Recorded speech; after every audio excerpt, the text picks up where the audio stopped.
Foundation and Gyan. Our endeavor is to enlighten you with the current topic. And as you know, today is a thought leadership series. Crisis moments create opportunity. Problems and crises ignite our greatest creativity and thought leadership as it forces us to focus on things outside the norm. Thought leadership is fundamental in business today and consists primarily of finding and sharing great information in a way that attracts and retains. Thought leadership is when a leader's thoughts are being used by leaders to lead others. Thought leadership is influencing a narrative by understanding what needs to be done. Thought leadership is the expression of ideas that demonstrate you have expertise in a particular field, area, or topic. A thought leader can be recognized as an authority in a specific field and whose expertise is sought and often rewarded. That can be an expert, a historical figure, or a wise person with worldly impact. Many strive to become a thought leader in their respective fields. It takes dedication, patience, strategy, and education. In this series, we will be asking straight questions and we expect a straight answer from our thought leader. And today, our thought leader is Dr. Ravi Kumar Jain. Welcome, Dr. Ravi Kumar Jain, on our show. And our today's topic is Indian Knowledge System. Dr. Ravi Kumar Jain is the director of Symbiosis Institute of Business Management, Hyderabad campus, Hyderabad. Dr. Jain is a passionate institution builder and a startup evangelist and a mentor at T-Hub, playing a proactive role in building India's startup ecosystem. Earlier, he was the founding director and associate dean at Symbiosis Center for Research and Innovation at SIU, Pune. He has been conferred with several awards, including Best Business School Director by Higher Education Forum 2021, by ISDSI in 2018, and Distinguished Services 2019 by Asia Pacific DSI. Welcome, Dr. Ravi Kumar Jain, on our show.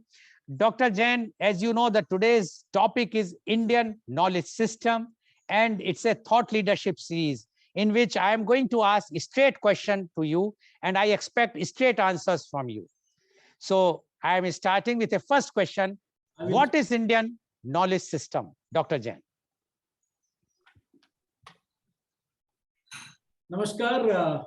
Good morning to all the viewers of this series and a fantastic network of media and online channels that Dr. Goel has created.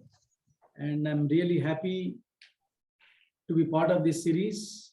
And I'm afraid, going by the definition that Dr. Goel has said about thought leaders, I don't know if I deserve all of it, but I'll try with my limited knowledge and experience, I'll try to answer his straight questions with perhaps straight answers. Thanks once again for making me part of this.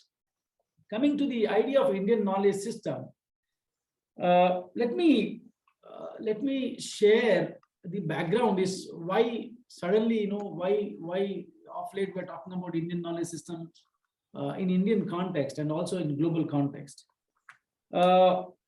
If you recall, in 2018, there was a special committee formed under the chairmanship of Professor Bhimraya Maitri, then director of IIM Tirchi. He made an interesting inclusion while developing a model curriculum for management. He has included one segment saying management knowledge and management gyan from the Indian literature. At that time, it was predominantly referred to from a few texts which are always on the top of our mind, like some Vedic references and so on, or maybe Artha Shastra and so on. Now that has started one interesting conversations across the country ki there is enough of literature which can be harnessed and can be included as a part of our education system to strengthen it and bring the lost knowledge base or the treasure trove of Indian knowledge, which is encapsulated in text, stories. They call it as shastras and kavyas. Some scientific texts as well as some imaginative compositions. All these need to be brought out, and the distilled knowledge which it provides should be included, should be incorporated into the modern education system for it to be more meaningful and more impactful. Now, coming to the idea of Indian knowledge systems, Indian knowledge system as a orientation, it starts from individual development to global well-being. It is people-oriented and principle-based.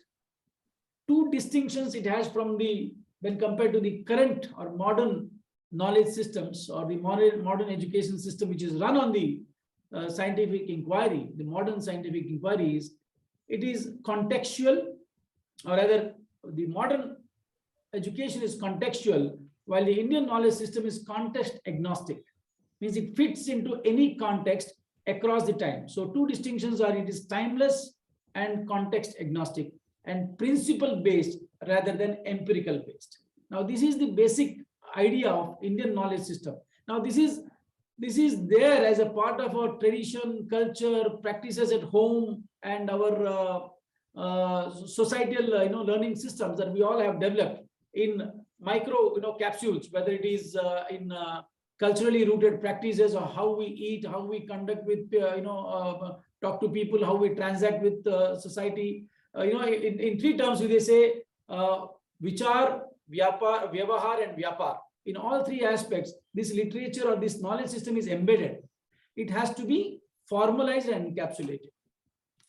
One aspect of it, it can be traced in the very cultural rooting and our ethos, where we find in India very high on entrepreneurship, high on savings and conservatism as a cultural rooting, high on relationship building and relationship management, high on trust, and high on empathy, which is reflected in our hospitality, the axioms of Atithi Devo Bhava and so on.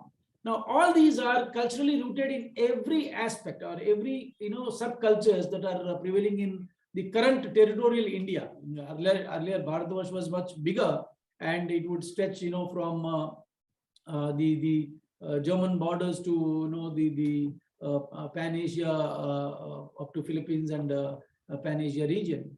But then these aspects which are culturally reflected is a distillation or distilled knowledge that we have had in our cultures. Now, this has to be now formalized, is the idea of IKS, that is Indian knowledge systems.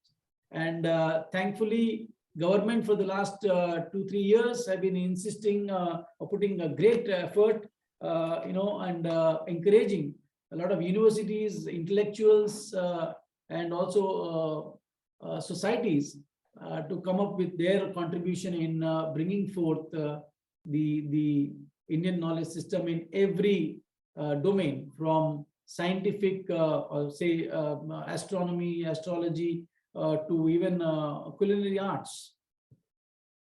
These are my opening. Okay. Thank you, Dr. Jain, for explaining what is Indian knowledge system. Now, you have mentioned that one committee was formed, or Dr. Mehri has mentioned. Ministry of Education at AICT New Delhi formed a established cell to promote interdisciplinary research on all aspects of Indian knowledge system, preserve and disseminate IKS for further research and societal application. It will actively engage for spreading the rich heritage of our country and traditional knowledge in the field of arts and literature, agriculture, basic science, engineering and technology, architecture, management, economics, etc. Whether any work in this field done by government appointed cell.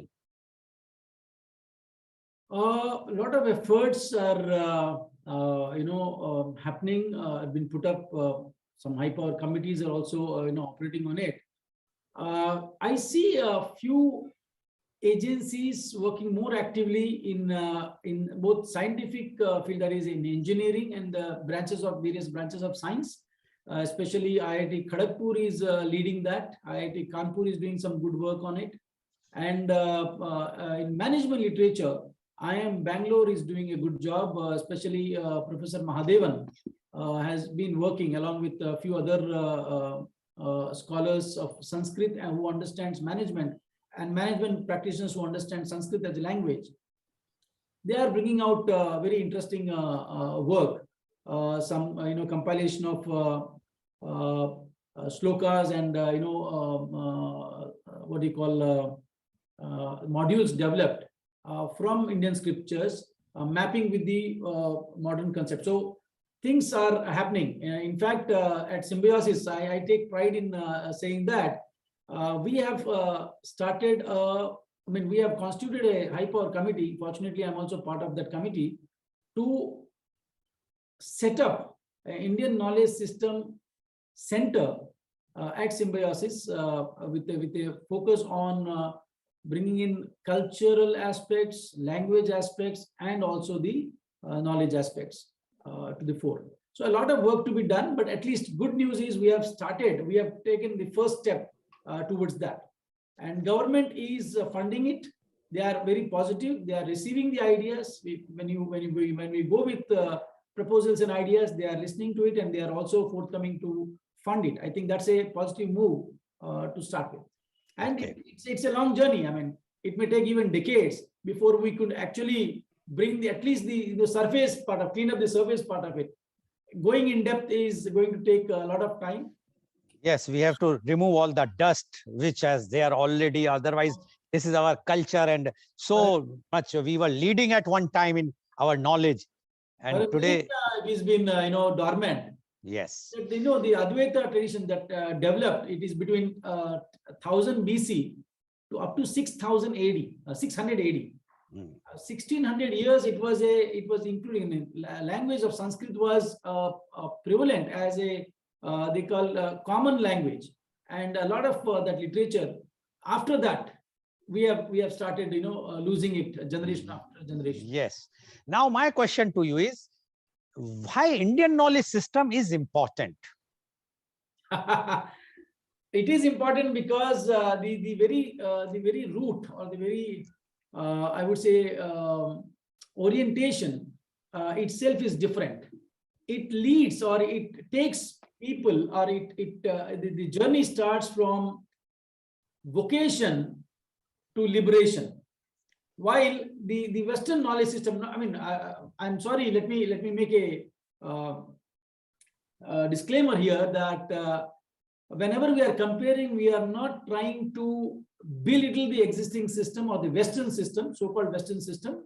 It has been doing good for the last few hundred years. But then, just to put things in perspective, I draw some comparative statements. However, we have to ensure that there is a coexistence, and we bring the old wisdom, or the nectar of Indian knowledge system, and combine it with the modern scientific approach to bring the best of both worlds. Coming to the point, IKC is important because they say for the liberation of individual and welfare of the world. The very structure of Indian knowledge system is suitable for that.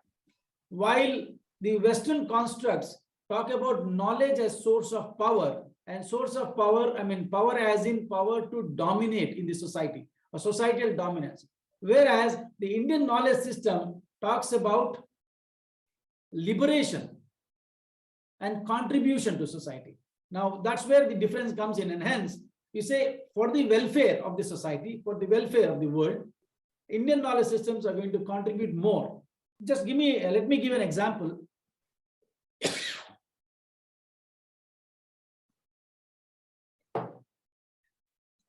If you look at the Varna system and the ashramas that is prescribed, individual goes through, or individual life is divided into four ashramas.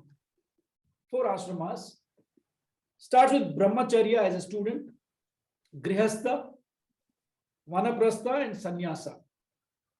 And in each stage, what is to be learned, that is skill, competencies, and vocation based on the Varna, classification by work, nature of vocation you pick up, or individual picks up, or competencies one develop. Now they say you move from brahmacharya to sannyasa, these 4 stages. At every stage, the level of competency, knowledge, and skills that you gain should lead you from the personal materialistic requirement, from desire, that is dharma, artha, kama, moksha. Now this mapping is very well, put in a fabric which is very cohesive. It says at sannyasa, these are the prescriptions. As an individual, your contribution to society, your contribution to global well-being should be looked at. And a lifelong learning continuum is also prescribed, which no other knowledge system in the world, I'm so sorry,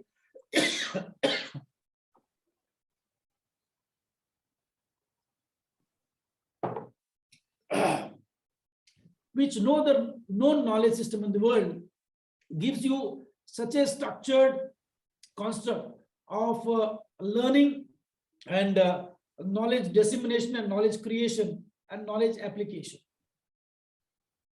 Okay. Now you have mentioned about Varna system. In India, Varna system was very much there. Do you believe that we should again go back to the Varna system, like what we have, we call the 4 Varnas which are prevailing, or not? And you have mentioned that it is with the type of work they are doing. So Varna system through the work. So you mean to say the service class will be called Shudra, the business class will call Vaishya, and those are in army and the police, they will be Varya, there's Kshatriya, and those who are professors or imparting knowledge will be Brahmins. You mean to say this, or what is your idea about the Indian knowledge system, what it says about the world? See, unfortunately, this Varna system has got linked with the religious construct and religious narrative, and hence it has been loathed for a long time. And we are given to understand that Varna system is the root cause of all the societal inequities. I'm not getting into that side.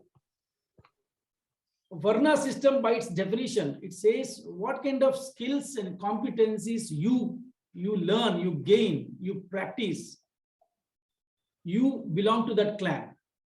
Now, what happens is, naturally, see, if my father is a goldsmith, the skill that I learn at home through my community of goldsmiths is something which I gain as a competency at a very young age. And naturally, I will be inclined to go towards that. It is not sacrosanct a goldsmith's child or a person born in goldsmith house will become goldsmith. We have seen exceptions where we have seen people exploring their life and going into different directions for their pursuit of knowledge and language skills. So Varna system by definition is good, because even today in modern structure we all have this Varna system. No, we have, I mean, division of labor we call it. We don't call it as Varna at a very silozized structure, but there is a structure which says, okay, if you are engineered, if you are trained in certain skills, you are called engineer. If you are trained in certain other discipline, you are called architect, and so on. So we still have that definition that helps us in organizing the society in a better manner, right? So when I said this whole continuum, you have varnas, then you have ashramas, then you have different stages of learning. Okay, let me put it simple. Again, learning, if you look at the what to be learned at different stages of life or different ages, you say at primary level, at a young age, when you are around 7 to 10 or 12 years, you should be focusing, or you are this is system to teach you on the character building. The focus should be on character building. Where does it come from? It comes from the family and society. the family in which you live, the society in which you live, and the systems and values that are prescribed, ascribed, and hammered into your mind on day in and day out by way of practices and traditions, right? So that is your grounding of character building. After that, you get into something called competency building at a higher secondary. When you are from between 12 to 18, you develop competencies. Now, which competency interests you, you gain that. Where you are naturally inclined, you gain that. That system was very much prescribed in the Varna system, and also the way the education system was organized and structured at that time, right? And the third is when you go to a level of university. Now today, universities actually are expected to do, train people on skills and job oriented courses and programs. The earlier, the very definition it says savidyaya vimuktaye. No, your gyan is to liberate you. Now we have reduced it to savidyaya niyuktaye. For your next appointment or your first job and so on. So at higher education level, it should be capacity building. So you have character building, competency building, and capacity building at 3 levels of pursuits of gyan or knowledge at different ages of life, and the orientation at different ashramas of stages of life, and different competencies, that is varnas of life. I think I am looking at Varna from that division of labor for better societal, but organize the society in a better way. Okay, Dr. Jain, you mentioned just now the education system, and you say that in the first year they have to be character building, then competence building, then liberation, education. Recently, like in July 2020, we have come out with the National Education Policy 2020. And in that, it is allowed now that one can choose what sort of topic or subject they want to study, including somebody wants for dances or music, and they can also take some mainstream like biology or chemistry, etc., which was not allowed earlier, or still I don't know whether it's allowed or not, but after the implementation of NEP 2020, it is allowed. Now, when this NEP has come, has it incorporated the Indian knowledge system in that or not? Yeah, it is very much there as a core part of NEP 2020. In fact, the very structure of your 10 plus 2 plus 2 structure, they talk about learning or building competencies at an early stage. So when you graduate to university level education, your focus is on aiming excellence in a specific field, not just competency. Your competency building should happen at the much earlier stage. No, but Dr. Jain, you just mentioned that Indian knowledge means system means that you have to liberate after acquiring your knowledge. But here the NEP means that what NEP emphasizes to train a person in skill so that he can be trained, he can start working at any stage, whether he will complete the degree or a certificate or a diploma whatsoever. So the concept is same, but it is not in alliance with the Indian knowledge system. No, NEP in fact prescribes a lifelong learning concept, and that's the reason they said this multiple entry and exit. Wherever you want to exit and come back later, you can certainly come back and do the needful as long as your skill sets or competencies are mapped of the requirement of the given time and age when you come back. But it does prescribe a continuous lifelong learning where you keep upgrading your knowledge, you keep upgrading your competencies, and then move towards. It is your choice whether you get stuck between artha and kama. You have, again, the continuum starts with dharma to moksha. When you say moksha, it is liberation. So your education system should start from righteousness, teach you the righteousness, make you a responsible citizen, to work on certain things which gives you material possessions and also help you satisfy your desires, and finally move towards liberation. Now, often we have seen that we get stuck in artha and kama. We don't move towards moksha. But yes, the path is laid. It is for us, or individual, to tread on the path where to stop. Now, if you choose to stop at artha and kama, it's your choice. But Everybody yes, wants to go towards liberation, but the path is laid. yes, Dr. Jain, you mentioned initially about the character building. Now, today, what we are seeing, the present education system, nobody talks about character. Nobody is interested in moral. They all are interested how fast they will acquire the degree or diploma and get the good fat package. They are not interested about, and no one is emphasizing.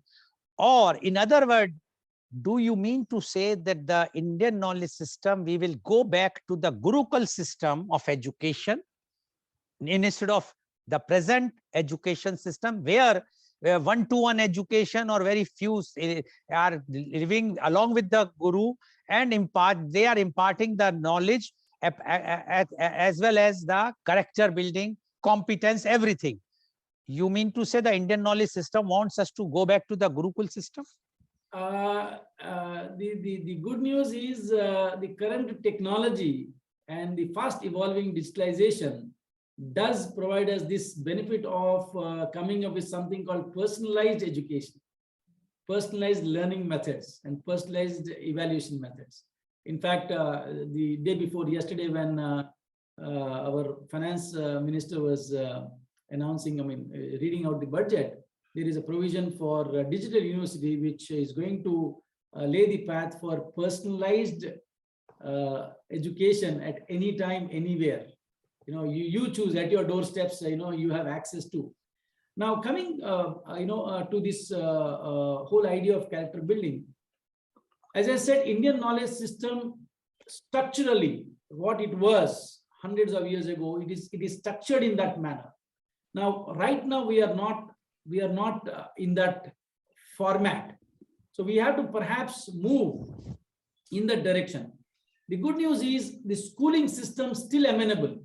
And as I said, Indian, the culture which is rooted in our day-to-day practices does teach us the moral grounding and the cultural rooting. Ajbi, the best teachers for us at younger age are our mothers and gurus, and whether you go to a mosque or a temple or religious place and all, these are the epicenter of character building by way of pravachana, by way of kavya part, by way of stories, by way of symbols. The entire ethical grounding or moral compass is built based on these stories, folklores.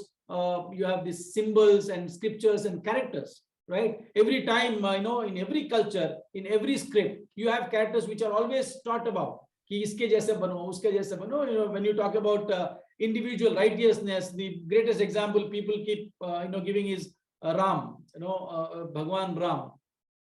Likewise, in every culture, subcultures, there are certain characters which are often used by parents, our communities, or religious congregations. So character building mostly happens in that at a very young age. Our current schooling system, which is rooted again in the Western constructs, unfortunately, this has started only 200 years ago. And if you look at the timeline, this is just a blink of an eye, right? However, the distortion has happened for over a few generations, and it is very difficult to reimagine. But there is a need to reimagine, and there is a possibility to do it. Technology will enable to get us there. So more stories to be brought out in that fashion. As I said in my initial remarks, even today, Indian society or the eastern part of the globe, eastern communities, you will find a higher propensity of showing more respect for relationship, more trust, more hospitality, more conservatism, more responsibility at an aggregate level. We are deteriorating because naturally life moves from order to disorder. It calls it social entropy. But that can be prevented by these knowledge interventions or education interventions. So my short answer would be yes, we need to move towards personalized learning, and for ethical grounding or for the character building, we have to work at a very early age. Yeah, Dr. Jain, you mentioned about the very early age. Unfortunate part in India is that we are concentrating on a higher education. I can very well see behind you such a beautiful building of your campus.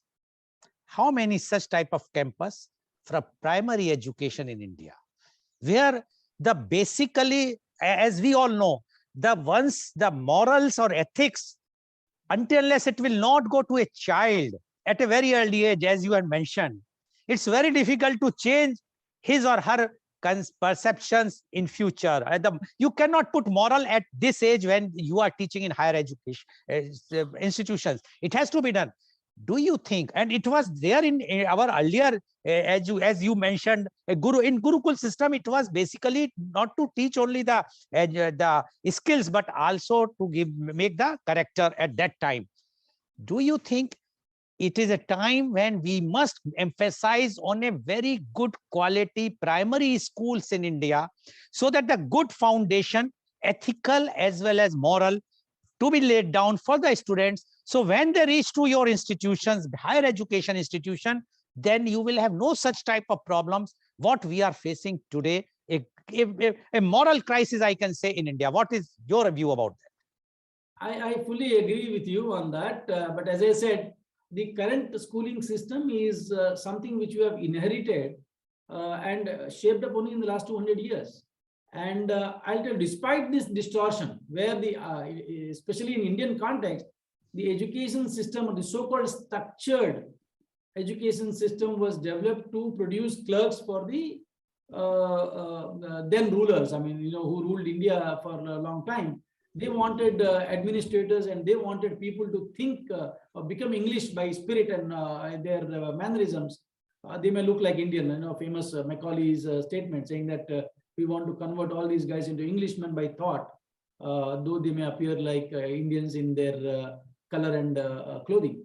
I think from there, what is being brought today is we still there. I mean, in a sense, the distortion has only worsened.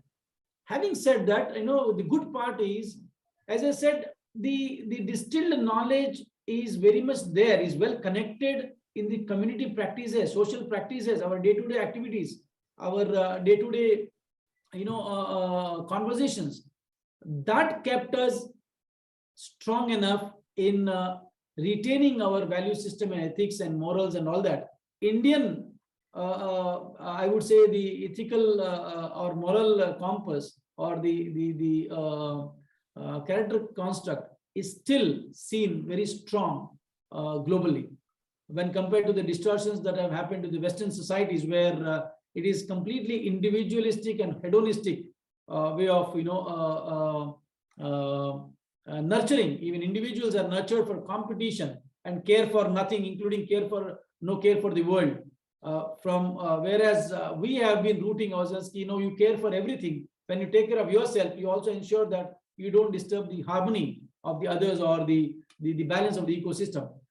Having said that, no doubt there is a deterioration, and the good news again is, now is the time we started thinking about it. Dr. Goel, tell me, 10 years or 20 years ago, the conversations were what? Conversations were what more can be produced, how well we can exploit the natural resources which are gifted to us. It is as if, our entitlement to exploit to the best for ourselves, and how we can be more competitive and so on. Today we are moving from ruthless competition to reasonable cooperation, to proper collaboration and so on. And we are also now conscious about, thanks to Corona and the pandemic, it has given a reality check for all of us, including that of the academicians and researchers and policymakers, that we need to start again, going back to roots and see where did we go wrong and where are we heading. In the name of progress, are we really moving in the right direction? And that's where, again, the Indian knowledge systems come into play and will help us give the right compass, the right direction, in terms of, again, 3 dimensions of knowledge creation, knowledge dissemination, and knowledge application. Dr. Jain, you mentioned about that we have still, the eastern part of the globe is still having more morals or very closely knit society. But my personal views, and I want your comment on that, is that what we have this Indian knowledge system, has been borrowed or taken by the European or Western culture. Because even if we see the morals there, they respect the women. They never, the corruption is very less. They are not as much polluting as we are, as you said, the natural resources. Don't you think that we are losing our own tradition and culture, and other societies, the so-called Western societies, are adopting? Today, what we have in India, we have seen the moral breakdown, moral crisis in India, while in other countries, you can move freely in the night. Their respect is there. Yes, there some customs are different. That is a different thing about their dresses, about their eating habits, etc. But still, the way they respect, is not there. And the knowledge wise, if we are, to be very frank, the other day I had a discussion about the India, the global educational hub. But the crisis is that whatsoever we have good brains, it's not that our education system is bad. We have a very good education system. But whatsoever those who are passing from these universities, they are going abroad and they are doing very good there. All the patent which our universities are registering, or the companies who are sponsoring, they are getting the royalty, not our Indians. But in India, even those traditional, which you say we are so rich, why it is not been here?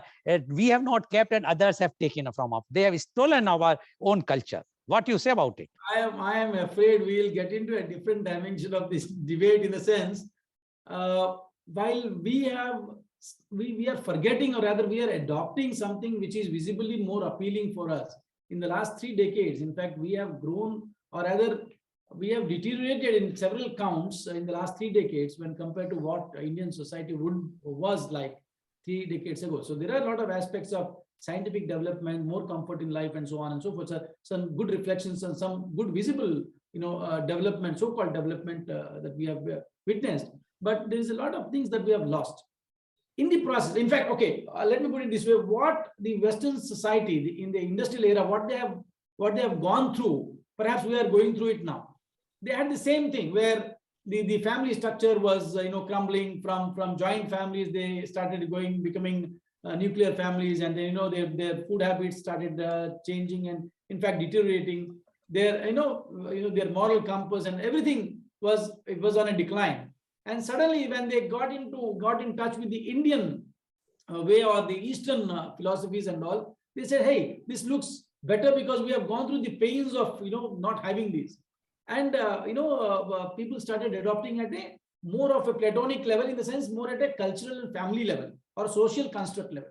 Scientific inquiry, if you look at, from Adam Smith's Wealth of Nation to Carl Sagan theory of your cosmic theories and all, almost all of them, I'm sorry, there is a power. Yes.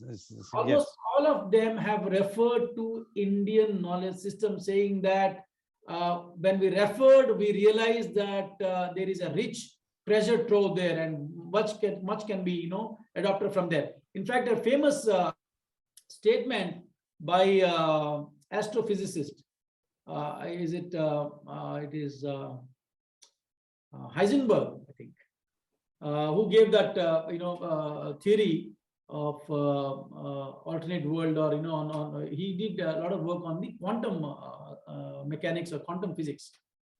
Now, he referred, saying that when we looked into the Indian text, when I got into, when I started understanding the Indian text or Indian literature, things which appeared to be absurd or crazy from the quantum perspective started making sense. Same is the case with Carl Sagan's guru, who said that the precision of certain numerical what you call definitions or numerical expressions of certain cosmic phenomena is so precise in Indian literature that we never knew. So such acknowledgement by scientific community has been there for a few hundreds of years, but at the societal level, the disconnect started. See, earlier, again, in Indian knowledge systems, it was well integrated. The scientific community and the social or the society was well connected. The Gyan was translated from a scientific text called sutras to kavyas. expressed more in terms of stories and more in terms of poems and so on and so forth, right? Where the distilled knowledge in terms of principles and prescriptions and suggestions and traditions were translated, were transferred to the society, and society would absorb them and practice them. This would happen through different types of people. You have scientific, researchers who would be actually doing research in their labs, and they may not be actually interacting with the community. But then there are drashtas, there are gurus who would actually experience that, come back to society by way of pravachana, by way of we call it as tarka. They engaged with the society where they allowed people to argue, disagree, agree, and engage in conversations. Now that disconnect has diluted, and this has happened. I mean, today as we stand, we don't have any silver bullet solution to make a difference, as at a wink or at a snap. But yes, we have realized that what we have lost was more dearer than what we have gained. What Western communities what we have gained from aping Western communities perhaps is not sufficient, and it calls for more. And what they have adopted from us, and they are now discovering the so-called knowledge treasure, we should also start looking at it. Now, Okay. mobility and connectivity has helped us realize these things much earlier than the damage would have already done. Yes, the damage is done, but we still have time to recover, and we can do from here on. If we start, these conversations should increase, the frequency of such conversations should increase, the scope and scale of such conversations should increase. That's when the people will start asking for it, questioning for it, and exploring for it. And we need a handful of scientific, inquisitive community to build, say, 1,000 people in each discipline, digging into the older texts.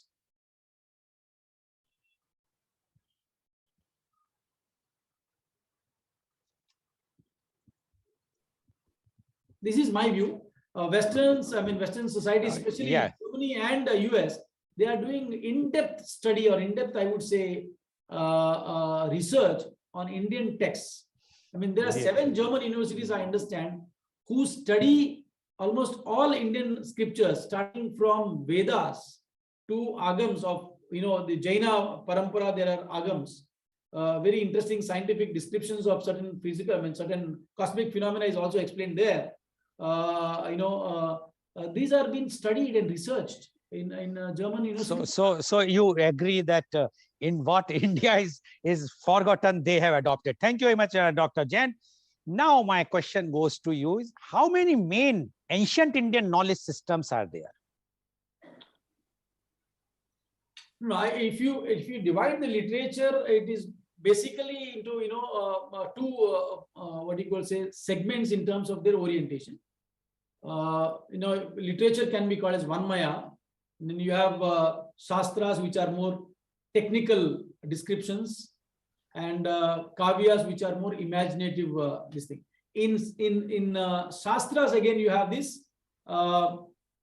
They call it as Apaurusha and Paurusha, where attributed to none, which are Vedas, like universal prescriptions, universal knowledge. You have 4 Vedas and Vedagnas, which define some of the aspects. And then you have Paurushas, which are linked to certain characters, certain timelines, and who said it. They are not contingent on, while Apurushas are not contingent on who said it, they are timeless principles or Vedic literature.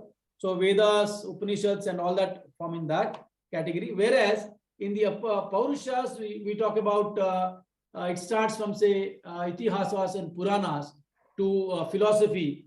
Anvikshiki, gives about logic. Mimamsa talks about analysis and interpretation.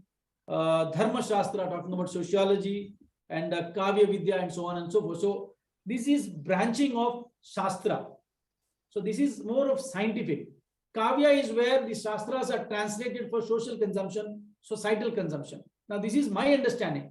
Then you have again certain branches there in which aspect you are taking. For example, for how individual should look at his knowledge pursuit, self and for society, for the country and for the world. Now you have a fantastic collection of slokas and prescriptions in Tirukural in Tamil Nadu.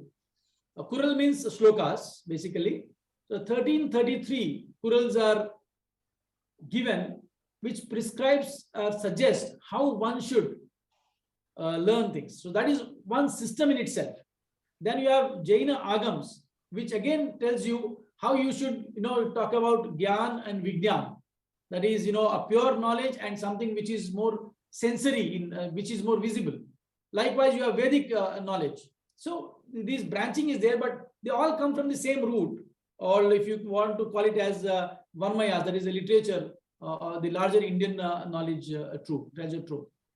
Okay. Now, when we are talking of modern time, and so my question to you is, what is the importance of modern science in Indian knowledge system?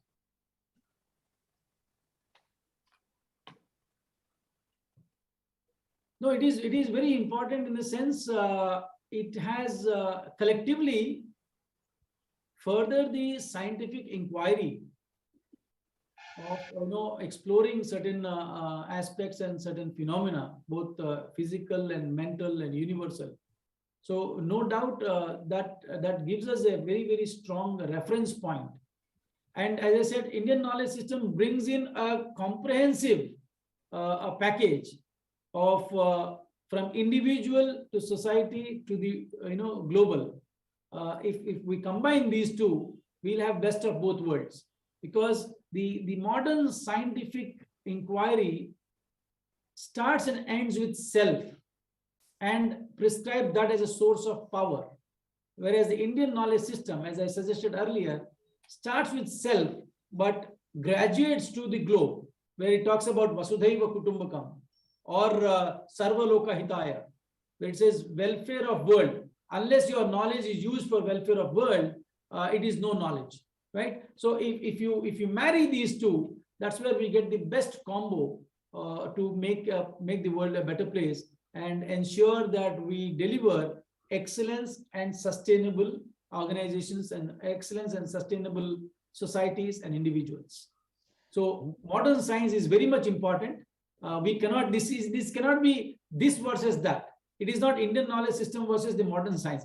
It is this and that. So you mean to say both are complementing each other?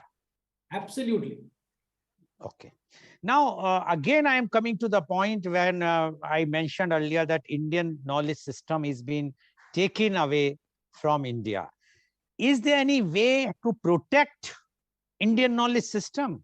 Because we are seeing how our own traditional things have been patented abroad. A small example of turmeric, all those things. How and government has tried. We have got some thing where we have objected and we got this thing. So Indian knowledge system, which is our own system, is not being as my earlier question was, is not being exploited or used by us now. Other countries are using and they are taking advantage of it. What do you say about it? I don't know if that can be prevented or stopped unless we start learning and what do you call, reviving it and marketing it better. The other day there was a very funny social media post on I think Twitter or Facebook, where it says the cardio rhythmic breathing helps you in calming down and better stress management. So they started calling pranayam as cardio rhythmic breathing, right? Likewise, you call meditation as mindfulness and so on and so forth. So this is how you market, the way you understand it and all. So Western I would say society or Western style of packaging it and marketing it is much better than ours. We should not have any qualms in accepting that. And unfortunately, maybe we as a community, as a Indian community as a whole, we suffer with a huge problem of self-loathing or low self-esteem, No, we assess ourselves less. We respect ourselves less. We respect our past less. We respect our parents less. In the sense, the tradition less. So when you don't respect yourself, obviously someone else takes advantage of that. I mean, it's as simple as that in the market. So you can't prevent so-called taking away. It is not cannot be taken away. They are pursuing. That means they are realizing that there is a value in it, and then they are pursuing it. They are putting in efforts and all. So we should also start realizing it. Hey, there must be something good. And if we do that, the likelihood of we succeeding faster is more, because it is already rooted there. So you have to only kind of bring it to the surface, nurture it, and grow it. So, I mean, again, it cannot be Western versus Eastern, you versus me, protecting or preventing them from using our so-called knowledge system. Knowledge system is universal, as it prescribes. Indian knowledge system actually prescribes it is global and universal in nature. But then, as a society, as a community, as a state, for us to be able to find our place with our own systems, we need to go back to the roots, learn, revive, revise, and come back. You have made a very important point that we cannot stop spreading our traditional values, and we cannot protect that. Other countries are using their traditional knowledge as a soft power. Unfortunately, India is not using that, because we have so much knowledge system, our own culture, art, knowledge. Don't you think India should come forth and use as a soft power to spread the knowledge, what we have, traditional knowledge, to other countries? Like if you remember, at least in our childhood, we have seen how the USSR at that time spread their art and culture by selling very cheap calendars and diaries in India. So as a student, we used to purchase those things. And it was then the China. Now China is running about 7 universities in India, just as using as a soft power. So when we have said that much, although we are doing the program, rather few of our suggestions have been accepted by the government, which were given on the media conference. So I would like to know from you, what is your suggestions to the government that how they can use this Indian knowledge system as a soft power to spread our own art and culture in other countries, which is very important. As you said, we cannot protect this. Time is of communication and all those things. So when we cannot stop, why not we officially use it, this soft power in other countries? I'm not very sure if I am, because this borders onto the geopolitical aspects and all. Knowledge has always been the source of power in the Western construct. Whereas, again, let me repeat myself, knowledge has been a source of liberation in Indian construct. Now, we can still make use of so-called, to become Vishwa Guru, we have to demonstrate that we are gurus. In the sense, we know what we know. See, unfortunately, I was just noting down some punchline to give at the end. It says, earlier, there was this tradition, your tradition versus my tradition. And there was a prescription saying that, what do you know if you know only your tradition? Now, we are in a situation where we don't even know our tradition fully. What we talk about is very tidbits and which is scattered and spread and very platonic in nature. So it has been reduced, that statement has been reduced to what do you know when you don't know your own tradition. So first is our journey should start from within. Unless we train ourselves, go back to roots, nurture, bring it, revive, we will not have anything to offer to the world. When you say, exerting a soft power by giving in or suggesting or making people do it, in a manner of speaking, we are successful in promoting yoga. But look at what happened. When the 190 countries or 178 countries have adopted it, we were making jokes at home about yoga, right? When somebody was talking about pranayama as a source of, useless management, people say, this guy is, churan ki goli bech raha hai, right? While when somebody from, see, again, it's a huge aspect of multi-dimensional, multiple factors are there. But at policy level, as I said, the good news is the current dispensation is promoting and is inclined to promote, provided you demonstrate you have it. Right. So when our prime ministers go to visit other countries and he gifts Bhagavad Gita to them, what is he trying to do? He is obviously promoting the source of our inspiration. We draw solutions and inspiration from this book or from this particular text. It is useful for you. Perhaps you may find it useful. So it's a message. It's a signaling aspect which the policy at policy level they are doing it again allocation wise in terms of focus, in terms of accommodating, in terms of budgetary provisions and all. At policy level it is happening, but it should happen at academic level and at societal level. Unless we start taking pride in what we are, and before we take pride, we need to go back and learn, know our own roots before we talk about. Because many a times in conversations I have seen some of the researchers from US, a couple of guys from I think Georgia Tech University, and then one scholar who came from Austin campus of Texas University. They knew certain aspects much better, much clearer manner than we knew about our own selves, our own scripts, right? They would go and actually do the exploration. They would reach out to people, ask questions and make notes and so on, which we lack, unfortunately. So there has to be an initiative at every level, from individual to societal to academia and policy, to revive this. And when we do that, we'll be able to take pride in it. When we take pride in it, obviously we'll be able to promote it. And when we are able to promote it, obviously we are going to be there, present there, as you suggested. Dr. Jain, as you know, nowadays, everyone wants to know, because of the change of the scenario, because of the research, everybody would like to know, see the research, what research has been done. Is it fact or a fiction? Whether Ramayana or Mahabharata is a fiction or a fact, or it has happened or not, whatsoever. My point to you is, are these types of researches are going on in the universities or not? If not, how we can talk about our own knowledge? As you rightly said, we have a half-cooked knowledge. We don't have the knowledge because we have not been told the benefit of this Indian knowledge system.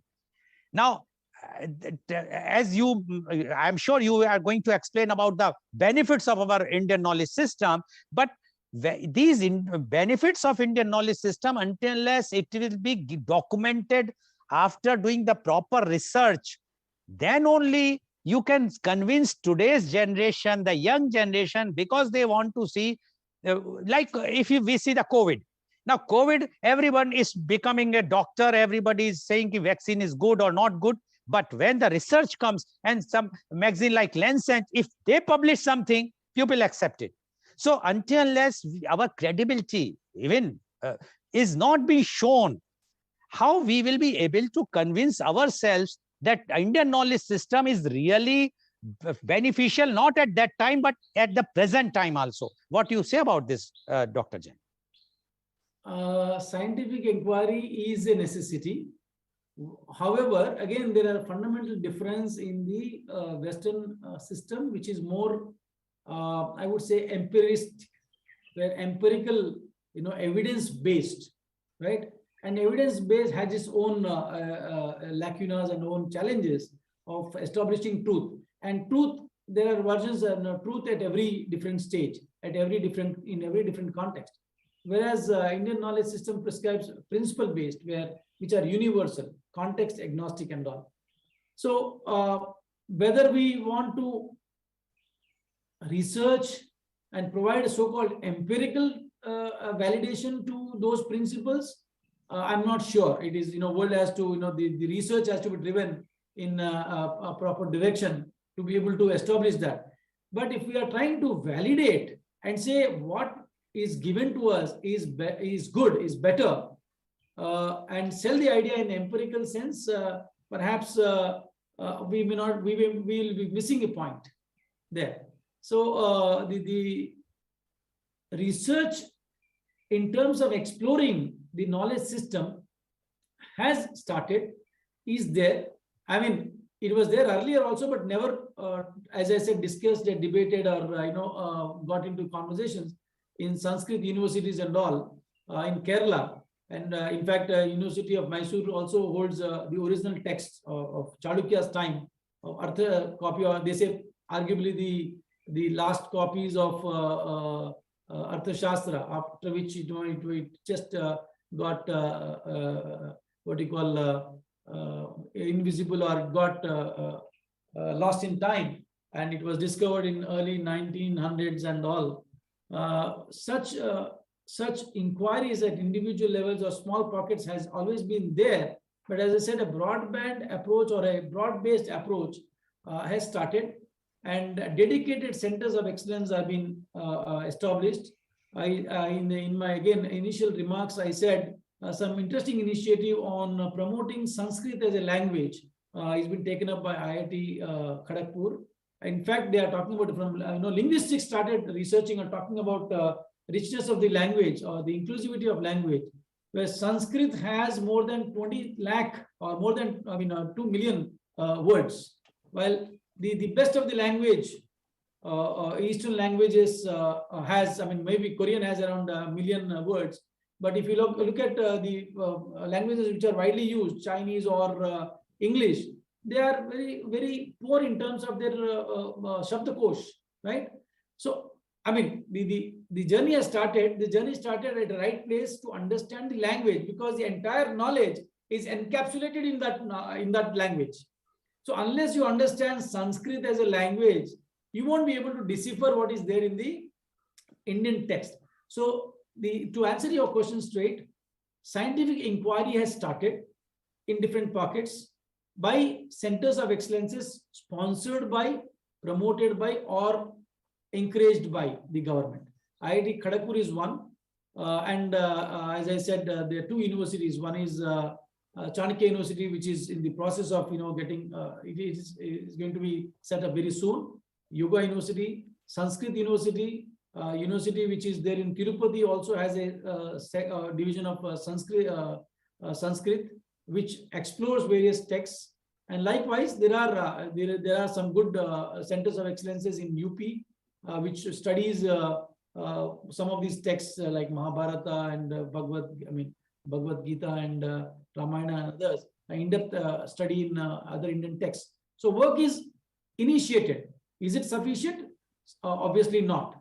A long way to go, but a good step made in that direction, and we are making progress. The first step for which we have to be satisfied with is we started realizing the power of our own knowledge system. Now this step would be to explore and understand. So scientific inquiry has also started. More broad-based participation is required, suggested. I personally am invested in promoting this idea. So wherever I go, including that of this session, I agree to do is to talk about it and make people aware. Let us explore. Where do we reach is a different thing. But let us start the journey somewhere. Let us take the first step. You were saying now we have heard the budget on first. Do you think this e-university, which they are digital universities, which they are bringing, are going to be based of the Indian knowledge system? It will promote it in a big time, because they say digital university is going to provide you high definition digital content anytime, anywhere, accessible, affordable, at your doorsteps this is the key point, in 18 different major Indian languages. Now that means you are promoting the local language, which brings in the richness of phonetics, linguistics, and all that, which will take us back to exploration. Otherwise, we were losing our languages. When you lose language, you lose entire culture, entire literature, entire history. But Dr. Jain, if 18 languages, do you think that in the science, I'm talking especially engineering or medical science, these books or the text can be translated in the different 18 languages? Is it possible now? Yeah, that is what the efforts they are making in. And again, we have people there, we have technology at our disposal, which can make it happen. As I said, digitalization is a blessing in disguise for all of us, especially for India, because this has helped us to bring forth which was earlier not practicable and not affordable. So as a country also, we were not able to afford this kind of an exercise where the results were not known, and we were all chasing the so-called working knowledge, working language, which is English. Today, it is possible to learn and express yourself in local language, and you still end up achieving good. Okay. Platform. Dr. Jain, earlier you mentioned about yoga. Now, you said that yoga is now adopted, and I can vouch that I 2 years back, before COVID, I was in Hawaii, and I was just going in the morning walk in the beach, and I found yoga class is going on, and all foreigners were enjoying yoga at that time. Now, the problem which is there in India, half-cooked knowledge of yoga. Everyone become yoga instructor without a proper training, and that's why the way the thrust our honorable Prime Minister has done, yoga day has been started celebrating all over the world. United Nations has adopted, but today still it has not gone in a big way as it should be, because there is no proper training of yogas in the universities or colleges. Don't you think, even if we cannot properly train the yoga teachers or instructors, just seeing on the YouTube, everyone become yoga teacher? Don't you think it is? Because if suppose I am having heart problem, or if I am suffering from cancer or any other disease, what type of yoga I should do? No, this yoga instructor doesn't know. They only know that you can do these steps. Do you think that for Indian knowledge system, until unless we will do it in a proper way, half-cooked knowledge will be more harmful than the what we are going to have? What are your views about this, Dr. Jain? I think you have given yoga. I would want to take that only as one example. This is the syndrome we are suffering, or perhaps we will have to address when we start developing the Indian knowledge system. The pitfalls, I mean, this was also discussed, and I recall one of my conversation in the conference that I was referring to a few years ago in Bangalore. Professor Mahadevan was, sharing his thoughts on what he's doing and what he's scared of, especially when people come and have a conversation on the knowledge system. He says, we don't have clarity as to what we are looking into. Second, ignorant teaching is more dangerous than no teaching. So you're half-cooked. When you said half-cooked, you actually end up, creating, inflicting more damage than good. Third aspect is too generic and sweeping statements, often not backed by sufficient homework. And many times, using the old knowledge to explain what is already practiced.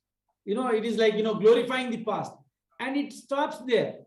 It starts with glorifying the past. Hamare purke bahut achhe the, badhiya the, knowledgeable the, and all. And it stops there. This mindless glorification of past should actually stop. Replication, random replication or random, without putting enough homework, if you are spreading it, we are doing damage. So there has to be proper structured mechanism, which some of the universities that I named, they are coming up with that kind of a structured knowledge system, where perhaps we will have more people who would train on different I would say, segments of yogic practices.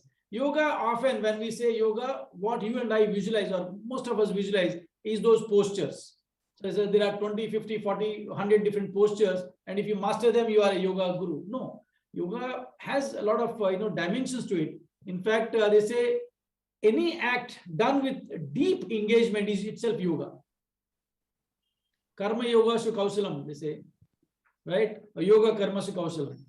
So, deep involvement itself is, a yogic way of looking at. So the definition and the whole idea of yoga has to be brought out. So it is not limited only to yoga. It is applicable to the entire spectrum of disciplines that Indian knowledge system has to offer. So there is a need to have a scientific approach, a structured approach, and a systematic approach to bring forth and then to propagate. You Propagating have it is going to be damaging. Okay, you have mentioned other fields. Like we come to the medical field, and our Indian knowledge system. We know Ayurveda, and Ayurveda is at one time doctors practice Ayurveda and cure the disease. Today the condition is again half cooked. Why I'm saying is we have seen during the COVID time there were two fraternity fighting with each other, Ayurveda fraternity versus the allopathy. How the Indian Medical Association has taken a tough stance against even the Ministry of Ayush, against the statements given by some of the so-called Ayurveda practitioners or teachers or whatnot.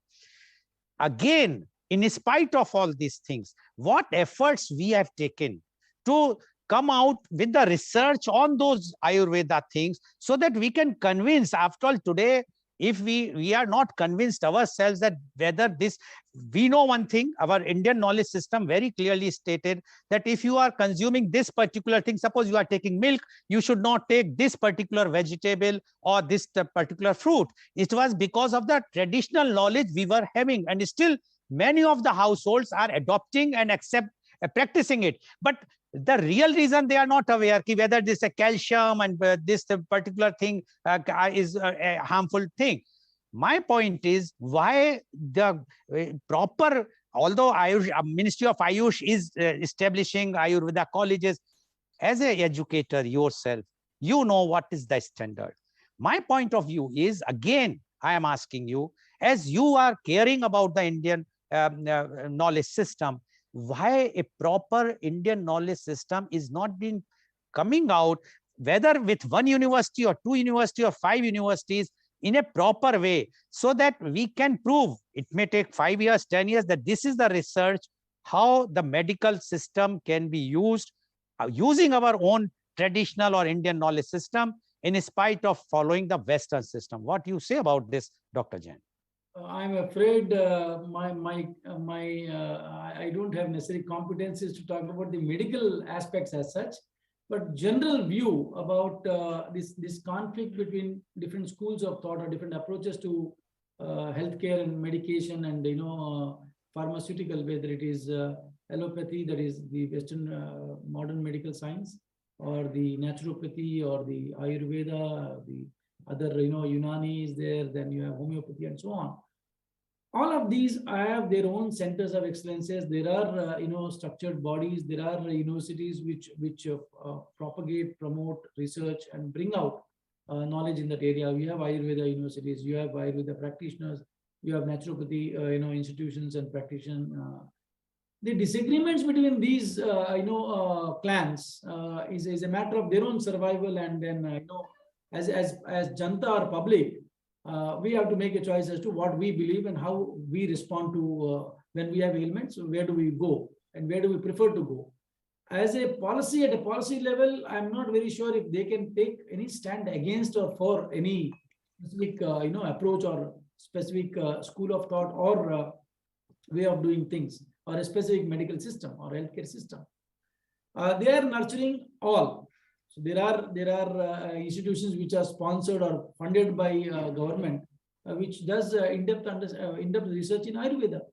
There are corporate houses which pump in a lot of money in homeopathy, right? Likewise, so that I'm not very sure if the debate of what to follow and what to prescribe and policy intervention of what to do, what is right.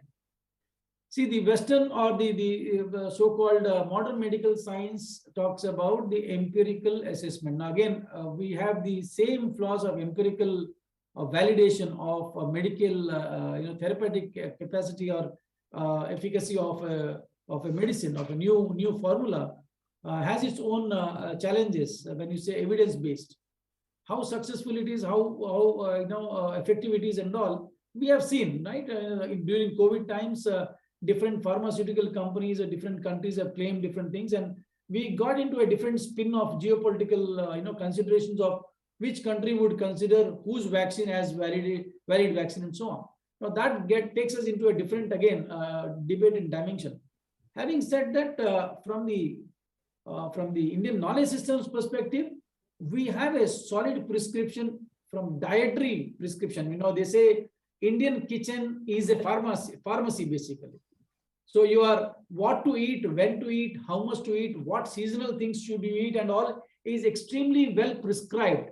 And they are very, very well preserved in traditional houses even today. Fine, one segment of India, because they are, you know, the in terms of adoption of Western culture and food habits and dietary habits, because of this labor force mobility has increased in the last few decades, that distortion has happened. But if you go to the dietary prescriptions, timing of diet and all, even now we have solid, suggestions, prescriptions, and systems to adopt. Who will adopt? How well one can adopt is all individual choice. For example, the fasting system prescribed in Jaina tradition, right?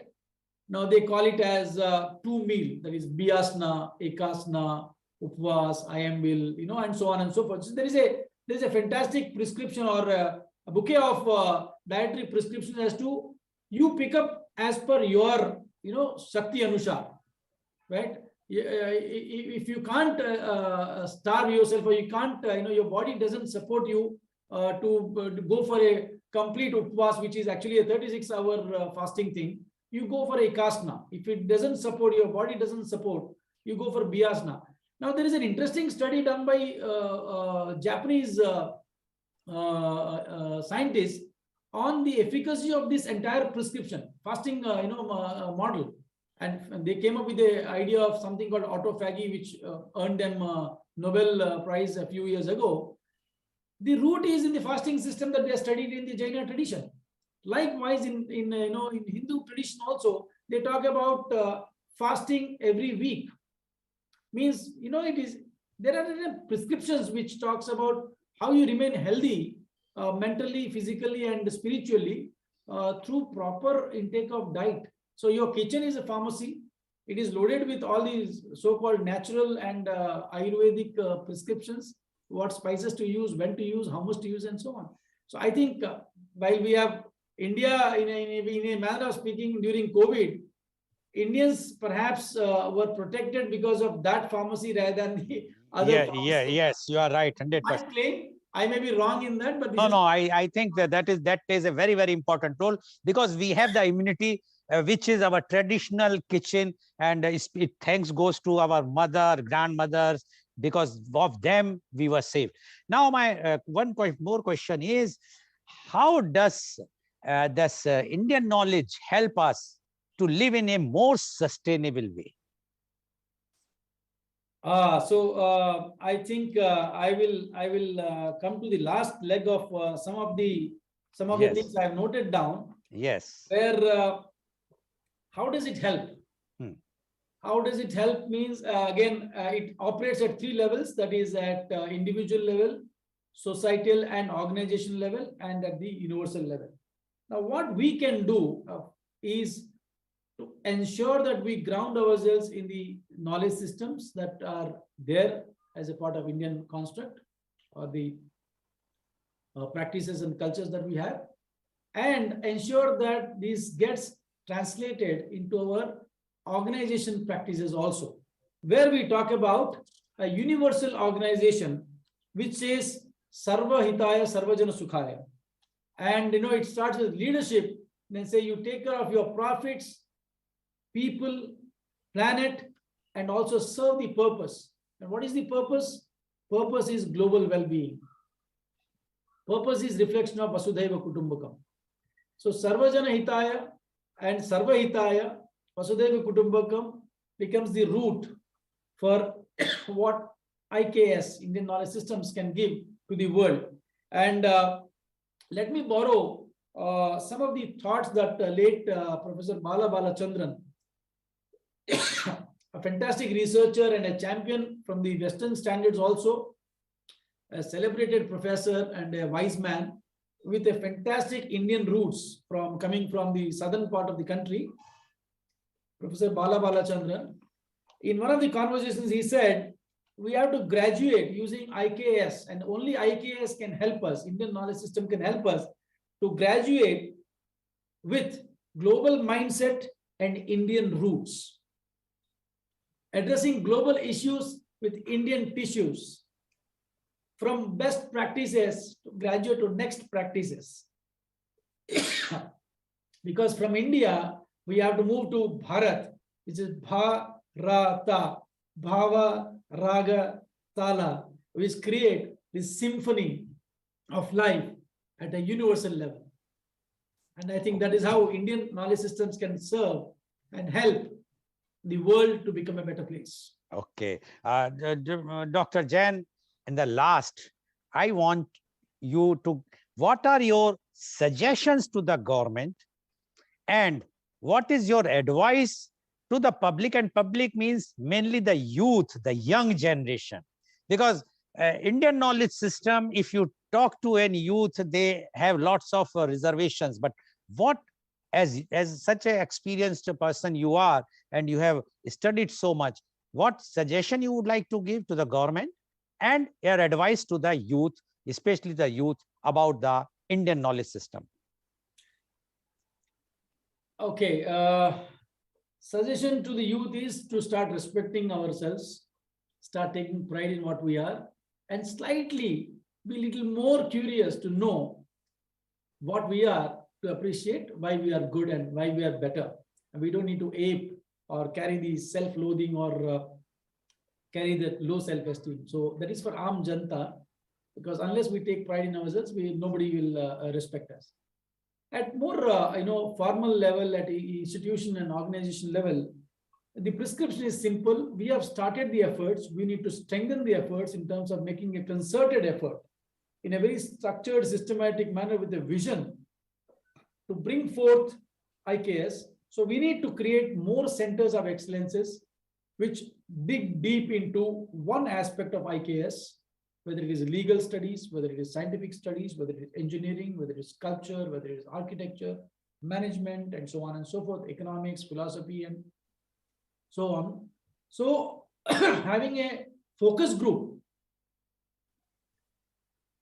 creating focus groups, funding them, and nurturing them with a vision to bring forth, say, with proper timelines and proper milestones identified, 5 years, 10 years, 20 years, 30 years kind of deliverables to be given. So policy support, budgetary support, and also catalytic role that government should play in bringing together. And we don't need to, when we say developing IKS, we don't need to limit ourselves to only Indians. You can certainly bring forth or create a global consortium of people who have deep dived into Indian knowledge systems, whether it is a German or an American or a Japanese or an Indian. Let them all come together and bring forth discover. So that has to be single most agenda in reviving it. For that, my suggestion and prescription would be to first and foremost revive the language. And as I said, the good news is that effort has started, but we need more power to it, more budgetary allocations to it, and more systematic approach or concerted approach to revive the language. Once we revive the language, we'll be able to decipher things. If we are able to decipher things, we'll be able to contextualize them. And if we are able to contextualize them, we'll be able to market them or sell them to the world. Okay, thank you very much, Dr. Jain. So viewers, you have seen today what Dr. Jain has explained about the Indian knowledge system. But why we are depending on government? Why we are depending only on universities? As Dr. Jain mentioned very clearly, the education starts from the family. This is the responsibility of the civil society, me and you. If we will not give those values, if we will not explain our own children or grandchildren about the Indian and knowledge system, how they are going to know about it? Dr. Jain mentioned about the pharmacy. The biggest pharmacy in India is the kitchen. How many mothers or grandmothers are teaching their children or grandchildren about the benefits of the food which they are providing, why they are providing? If they will start from there, I am sure that Indian knowledge system will give a very good, deep-rooted knowledge to the young generation, and then we can become a wish guru. But for that, we have to start from our own side, not to depend only on the government. Government is trying, educators are trying, but we are our own educator. We have everything at our place. We still remember the childhood when the grandmother used to teach us, to tell us the story of Ramayana and Mahabharata. Please start it again at your home. Cut the time of television and the WhatsApp or the mobile of the child. Give more time, dedicate more time with your own children. If you really want that your child can become someone big as the other countries, and other countries are taking advantage of our Indian knowledge system. Why not we? Thank you very much. And today's program has been live telecasted by V4 News Global, V4 News, Karu News, V4 Stream, Malnadu TV India, Newsgaon se Samvad Sarokar News, Bharat Post News, as well as shown live on Facebook and YouTube. I must give thanks to Dr. Jain for giving my straight answers to my straight questions in such a way that it has explained very clearly about the Indian knowledge system. And and in our media conference with Lal Goel at 10:30 a.m., our endeavor is to bring to you an everyday new topic. And tomorrow's our topic is Youth Conclave on Readying for Management as Career. And in our Gyanti Pathshala, and our chief guest is Professor Dr. Pramod Pathak, international corporate trainer, public speaker, blogger, and columnist, former professor and head of the management studies, IIT Dhanbad. And 14 youth will be joining and interacting with him and asking questions about the readying for management as career. So please tune in tomorrow for media conference with Lal Goel at 10:30 a.m. Thank you very much, Dr. Rajkumar Jain. Really, it's a very, I must say, session, a good session. For me, it's a brain draining, but I'm sure the way you have given the replies, it's a really something which is still not only youth of our generation or the adults should also understand the importance of Indian knowledge system. Thank you very much. And thank you all the viewers for watching our show. Please keep watching and liking our show, subscribing the channels, whichever you are watching, so that we will be coming out with more and more such type of topics, positive topics for the benefit of the society and especially the youth. Thank you very much. Thank you.